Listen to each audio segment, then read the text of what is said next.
Hollywood made hacking look like the Matrix. In reality, it's closer to customer service, just with bad intentions. Let's break down how hacking actually works, step by step, and how hackers really sneak their way into systems. So, hacking isn't about being some evil genius typing fast in a dark room. It's really just about finding weaknesses and using them. Hackers look for mistakes, not just in computers, but in people. Old software, weak passwords, fake emails, that's what they use to get in. They're like burglars who don't need to break the door. They just wait for you to forget to lock it. Every hack starts with research. Before a hacker attacks, they spend time getting to know you, your company, your system, and even your habits.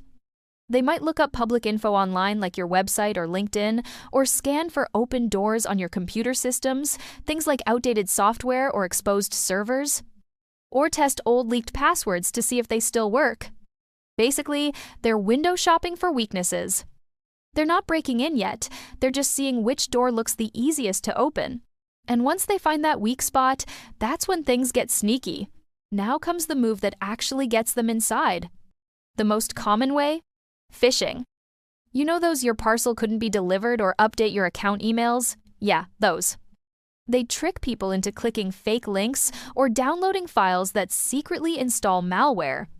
Other times, hackers take advantage of bugs in old apps or systems that were never updated. And sometimes, they don't even need fancy tech. They just pretend to be someone you trust, like your boss or your bank. Social engineering is what really wins most hacks. At this point, the hacker's in. They can move around, explore your files, steal information, or install ransomware. Here's what usually happens next. They try to get more access like admin control. They spread deeper into your network. And they quietly steal or lock up your data. Sometimes, they'll even set up a backdoor, so they can come back later without you noticing. It's like breaking into a house, stealing the TV, then hiding a spare key under the rug before leaving. So, how do you stop someone that clever? Luckily, it's easier than you think. Use a password manager. It gives every account a unique password, so one leak doesn't ruin everything. Turn on multi-factor authentication, MFA. Even if hackers steal your password, they can't log in without your phone or code.